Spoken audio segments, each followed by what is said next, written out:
Hello, and welcome to the Rams Talk Podcast preview show. This week, following the Reading game yesterday, we are having Cheltenham Town travel to Pride Park, and to talk it through with me, I've got Mark Halliwell from BBC Radio Gloucestershire, commentator for Cheltenham Town, to talk all things. Robin's with me. How are you, mate? Yeah, I'm good, thanks. How are you doing? Not too bad, as we were just discussing just before we went live. A really congested post-Christmas fixture list means that obviously for the podcast it's quite busy. I mean, I can imagine for yourself travelling following Cheltenham Town, it's probably exactly the same, isn't it? It is, yes. I mean, yesterday we went to Bolton for had that game rearranged very quickly after the awful events really that happened in the original game with the very sad death of the supporter during the game. So that was abandoned. So now we've had to go back there. We were meant to be going to Burton Albion, but that one's been moved to another date. And then Saturday's game against Carlisle was off, so that one's got to be rearranged. So just got coming into a little bit of a fixture backlog almost, and got a lot of games. February's going to be busy for Cheltenham, but. First of all, we got to negotiate Saturday's very, very tricky test for us. Yeah, I mean, you say it's tricky, but I mean, for a team that's near the foot of the table, you're not doing too bad in terms of form. We were talking about it on in the podcast chat. You've got wins over Pompey. You've beaten teams like Shrewsbury, Carlisle, a draw against Reading, who are no mean feat. I appreciate where they are due to the circumstances, but it's you're getting results and climbing yourself slowly towards that safety marker. I mean, what do you put that recent form down to? What's drastically changed? Anything that crops up in your mind? Well, you could write a book about this season already. It's absolutely insane. It's and we sit there. We were talking on our podcast, the Robins Report that we do. We were talking about this the other day. How it's almost surreal to think that we didn't score a goal or haven't had 1 point after 12 games, and then of course that Derby game at home was the first goal that we scored. Rob Street's goal was the first goal that we scored all season in sort of early October. It was absolutely, but since Darryl Clark's come in, it's just turned around, and I mean we didn't have a hope really. I mean I think a lot of people had relegated us after those 11 games. I think if you looked at it then, I think there were a lot of clubs saying, "Oh, that's all right. There's only 3 relegation spots up for grabs now." But that's certainly not the case anymore. Darryl Clark's turned it round unbelievably. I don't know how he's done it, to be honest with you. Most of it has been with one additional player in Tom Pett. Signed another one. Actually, signed another one on Monday. Josh Harrop coming in. Used to be at Man U. Started at Man U. Went to Preston. Had a bit of a spell with them. So he's come in till the end of the season. But then we did lose Will Goodwin, our centre forward, who was sold to Oxford the other day. We'll talk about him in a minute, I'm sure. But it's incredible, really. It's basically he's come in and he's made us. What he's done is changed the mentality, really, because in those early games of the season, we were set up not to lose. We were set up trying to contain, trying to hit teams on the counter attack, try to sort of but now it's very, very front foot. It's right. We're going out there. We're gonna press high. We're going to be high intensity, high work rate, and it's got the results. It's paying off. It really is. I mean, I think since we scored against Derby, we've only failed to score in 1 game. Yeah, which is, considering the fact that we hadn't scored a goal at all when Derby came to Wadden earlier in the year. It's bonkers, absolutely bonkers, and it doesn't feel like it's the same team now that didn't score in those first 11 games. If you get my drift. Yeah, well, we were saying that when the lads were doing the show on Sunday. It's a game where maybe, as I say, a month ago, 2 months ago, you go, that's a game we can bank on getting a win. But when you look at the recent turn of form, and as you say, 19 goals all season, but a load of those coming in the last few weeks, you do look at it and go, this could be a real banana skin for any team, and for a team of Derby's where we are in the league, it's not something you really want an informed team fighting for their lives at the bottom of the table. So what do you think, as you say, the manager has really, really changed the mindset of the players now going at teams rather than sitting off? Do you see Saturday being the same mentality? I mean, it's a much different outfit compared to going to Shrewsbury away. No disrespect to them, but I mean, a packed out Pride Park is a very, very different animal. So with that mindset in mind, looking at maybe Burton Albion getting nearly a result against us doing a similar thing, do you think Cheltenham will do exactly the same? Oh yeah, he won't change it. He won't change it. It'll be front foot. It'll be straight away. I mean, as I say, we went back to Bolton yesterday, but in that first game that was abandoned, we were the better side really for the first half an hour, and we'd started the game really, really well. And you think to yourself, that is how we've attacked every single game. He was really disappointed. We played Northampton on New Year's Day, and that was the only game that we haven't scored in up to the last one, up to recently.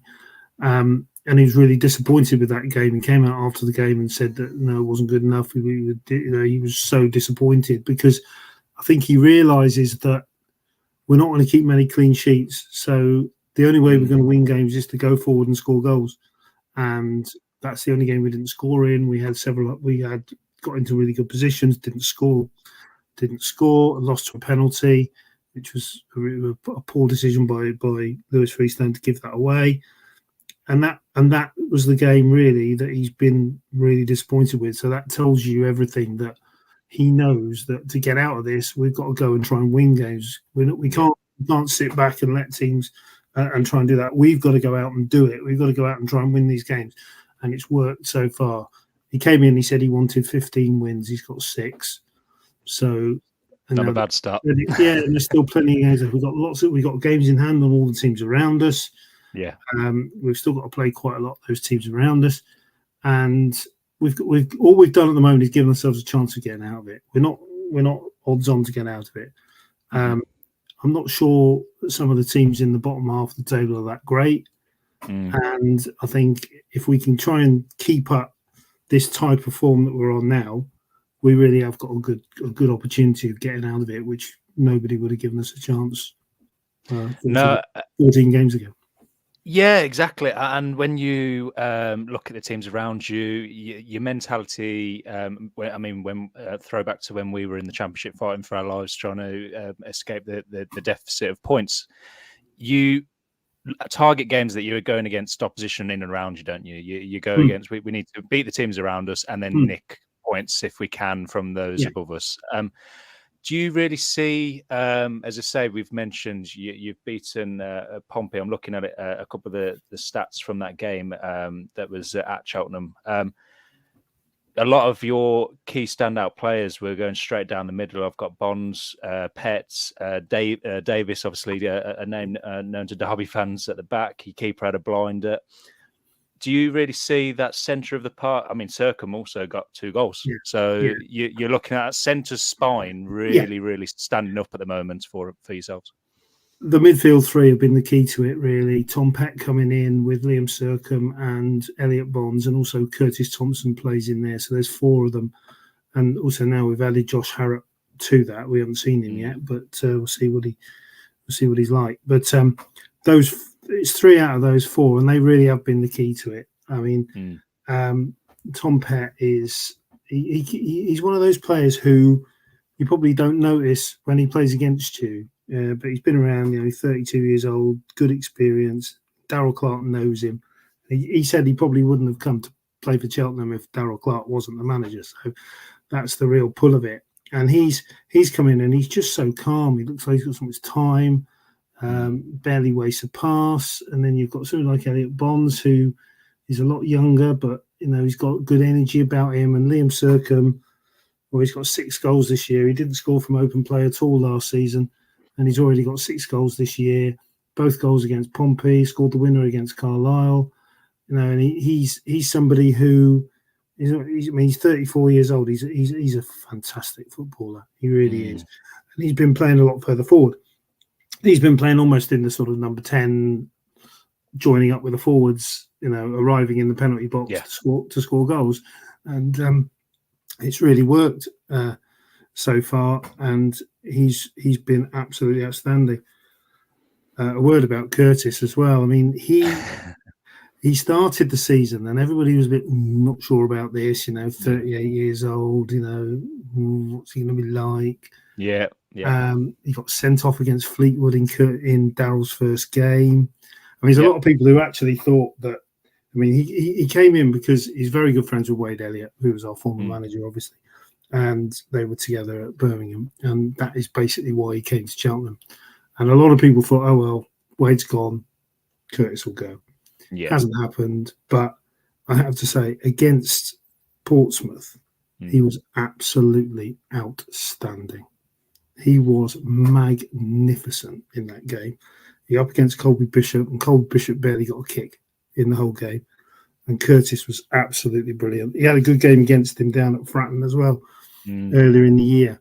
And he really has most of the games that he's played, he's been outstanding. He's had the old ropey one, but then, every player does. Everyone does, yeah. Most of the games, I'd say probably about 75% of the games, he's been really, really good. And and of course, it's his influence as well. His influence on the rest of the team. His influence on the back four. He's got some young defenders in that back three alongside him, and he's been really, really good. And to be honest, he's when he plays, we're a better team. I think because of that, because of his influence in the side. He's missed a few games. He missed some for the suspension, obviously, but when he's played, he's been good. But as I say, against Portsmouth, he was fantastic. That was his best game. He was absolutely top draw. He really was. So hopefully he'll keep that going. Well, I'm sure it's music to James Collins' ears hearing that. But I mean, speaking, looking at, as you say, the way you've set up in previous games, Pompey one being one that obviously sticks out. How has the style of play changed? I mean, I'm looking at Curtis Davies. I remember what he was like when he was with us. I can't imagine him playing out the back. You could tell me completely the opposite. But what has changed recently in the last couple of games that have meant that he's getting a tune out of these players? Not a great deal, really. As I say, we played three at the back under Michael Duff. We played three at the back under Wade Elliott. We're still playing three at the back. Wing backs, two deeper midfielders, one just further forward, and two forwards, and it's not really any different, and it really is all down to the different mentality and the way that we're approaching the games, which has made the difference, and that's the way I see it. In that, as I say before earlier, very cautious now, front foot. We're going out to try and win the game. We're going out to put teams under pressure. Going to Pride Park, the main thing that we need to do at Pride Park will be to quieten the crowd. So if we can go out first 20 minutes, get our game plan going, get in Derby's faces a bit, we'll see how it goes. Because a lot of the time in a lot of the games we've played, it's been, right, let's go out and get in their faces and see if they're up for it. Oxford at home, they weren't up for it. We beat them. Shrewsbury at home, they weren't up for it. We beat them. Carlisle away in horrible conditions, they weren't up for it. We beat them. So if we go out there and get into a team's faces and they're not up for it, then we've got a chance. And that's basically what Daryl said and what he's tried to do is the onus is on us to go out and win the game rather than try and. We're not a team who are going to go there, sit back and try and nick a 1-0 on the break, because it's not going to work, because we're not going to be able to do that. So we have to. It's almost like the old adage: attack is the best form of defence, and that's basically what we try and do. We try and go out there and attack teams, and press teams high and get at them, because that's the only way we're gonna try and get out of this. Well, look, obviously the way you've played is obviously getting a great tune. But I mean, if Derby fans were going to look at a way of exploiting that, what would you say is maybe the shortfall of playing that way that you've seen that Mm, maybe some teams might be able to exploit? Obviously, Derby being one of them. Is it maybe that? mm, I mean, I'm looking at the back line as it's not blessed with a lot of pace. yeah, So with a team maybe of high pressing and a lot of pace, yeah, maybe that's the way we're going to do it. yeah. I would think so. I would think so. I mean, Derby. I suspect people like Mendes Lang, Tom Barkhazen, if he plays, somebody like that, players out wide, are probably going to be the key to it. If you can try and get in, because our wing backs might be quite high, if you can try and get in behind, get the ball in the box, James Collins, whoever's playing in the middle, it'd be a good battle in midfield. I think the midfield battle will be key to it as well. Now, our three, Pep, Bonds, and Circum, yours, people like Hurahan, players like that. I mean, what a player he is. If you win that midfield battle, then you might have a chance. I think if you score early, then that might. You need to make if you make a good start, that might just knock us a little bit. If you get an early goal, that might knock us a little bit. So to me, the first 20 minutes is very important. If you go out there, have a good 20 minutes, maybe get in front, then that puts us on the back foot a bit. If we go out there, have a good 20 minutes, say it's still 0-0 midway through the first half, maybe some of the fans might get a bit, Tetchy, yeah. You never know. So that's the way I look at it. I think without our midfield has been our strength in these games. So if you can win that battle in midfield, then I think then that's probably what gives you a chance. And obviously, with the upturn in form, I presume the mood around the club, mood around the fan base is obviously taking an uplift as well. I mean, do you see the away end being packed out, and what's the overall of from obviously yourself covering them week in, week out, speaking to the coaching staff, seeing the fans' reactions on social media, etc. What is the overall mood as we stand? Obviously, you are still in that battle, trying to keep yourself in League One, but I mean, compared to other fan bases, you must be one of the most positive. It is very positive at the moment because Darryl Clark has come in and just changed the mood around the club. Really, he's basically he walks on water at the moment as far as the fans are concerned. It's been an interesting. I mean, he said that he wants 3 or 4 quality players. He says he's after experience to add to the squad in January. So of course we're all waiting for that to happen. And then of course last week we had the sale of Will Goodwin, who was our joint top scorer, 6 goals. Incredible, really. Absolutely incredible. Again, I said he could write a book about this season. If somebody told me in August that we would sell Will Goodwin in January for £400,000 to Oxford United, I'd have had them sectioned, to be honest, because there is no way that the Will Goodwin of August would have been sold for £400,000 in January, because he came in last season, struggled, scored 1 goal in the Papa John's, didn't look like he was quite up to playing in League One. So a lot of the supporters thought over the summer, we'll bring him forward in. He might get loaned out. He might go on loan somewhere. Season starts. He had a couple of good games in those early games under Wade Elliott. Got a few injuries. Then he scored twice at Blackpool, and he scored 6 goals in 7 games. A little run of 6 goals in 7 games. Then got injured at Carlisle just before Christmas, and played a half at Northampton New Year's Day, and now he's been sold for £400,000. It's bonkers. It really is.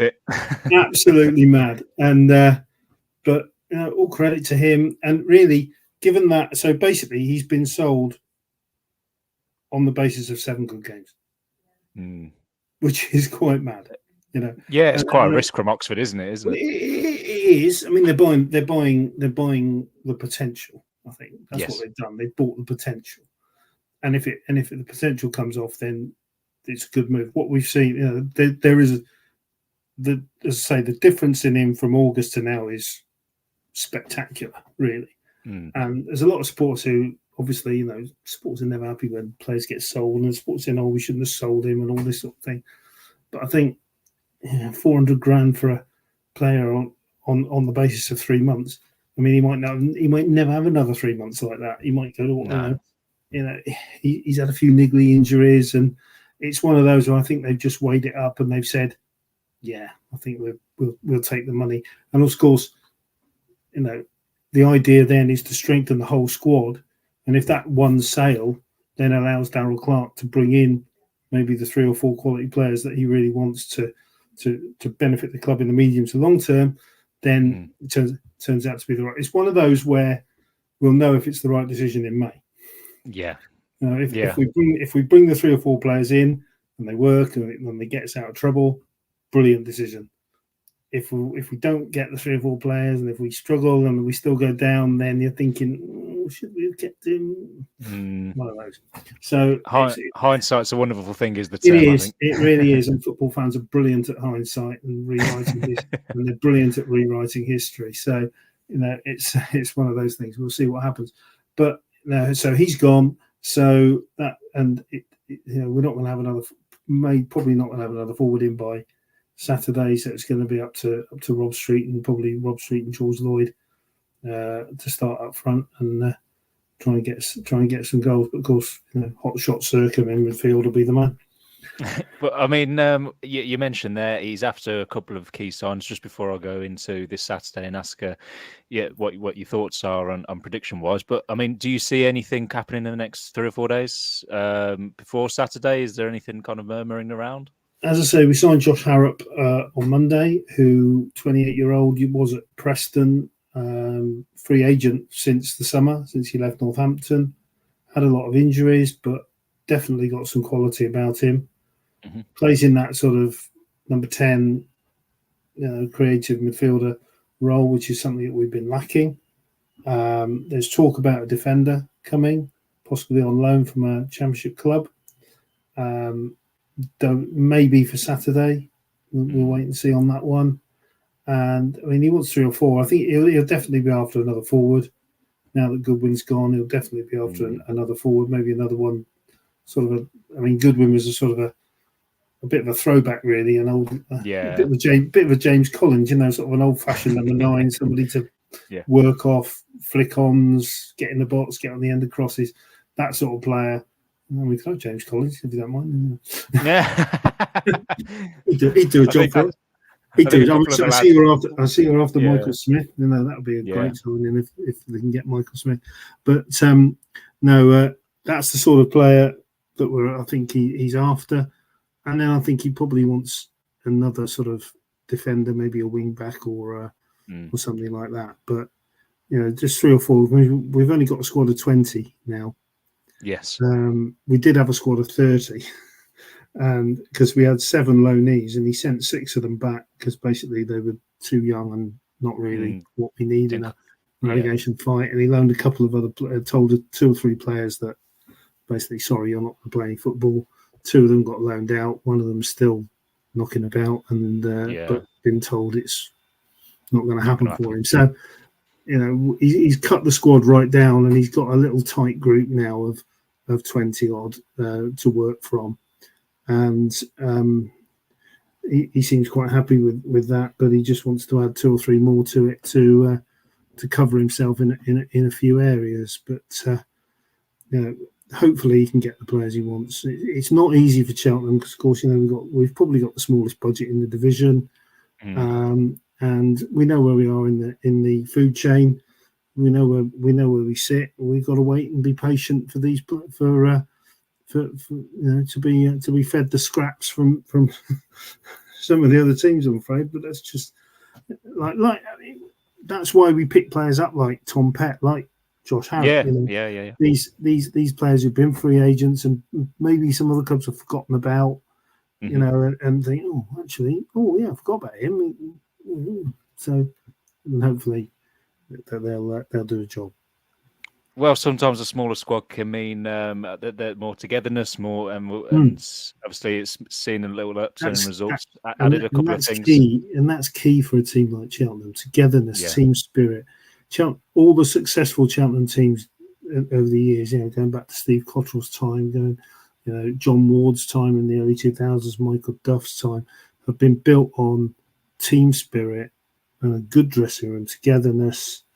Like a band of brothers almost, even like a band of brothers, almost like a siege mentality sort of thing, and the underdog spirit. I'm not talking like crazy gang Wimbledon sort of thing. I'm talking, it's like the sort of nobody expects us to go out and do anything, so let's go and give these so-called big boys a bloody nose. That's the sort of way the way they sort of approach it, really.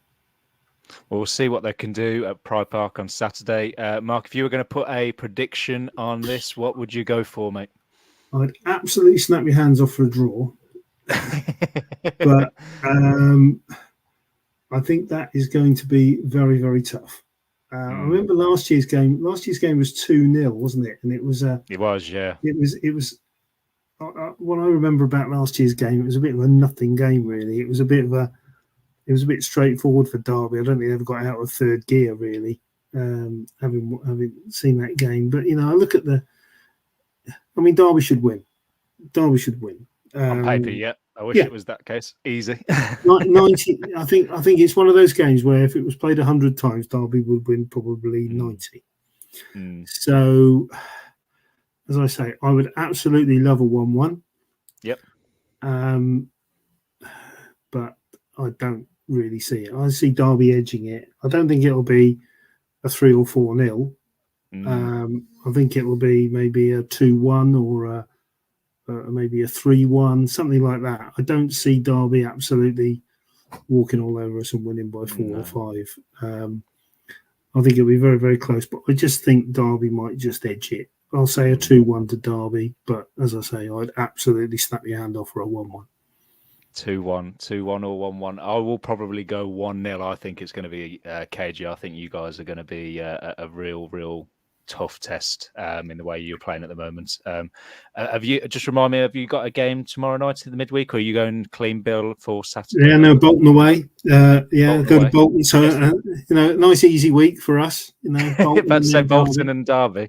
Yeah. So a nice easy week for us. Bolton Tuesday and then Derby Saturday. So yeah, that's a lot of travelling for yourself as well. Having just come off a game against Portsmouth, so it's all been straightforward in recent weeks. Well, we'll see how it goes. See how it pans out. Safe travels on your journeys to each game, and obviously all the best for Saturday. Appreciate your time, and we'll obviously hope at the end of the season that you're on the greener side of things, and we'll have you on next season, mate. No, because you'll be in the Championship. Well, I'd say that, but it's going to be a real tough one. I would love to say that, but we've been kind of erring on the side of caution, and we always say we'll have to see you next season, and if it isn't, we'll go from there. But yeah, no, appreciate your time, Mark, as always, and all the best for Saturday. No problem, Callum.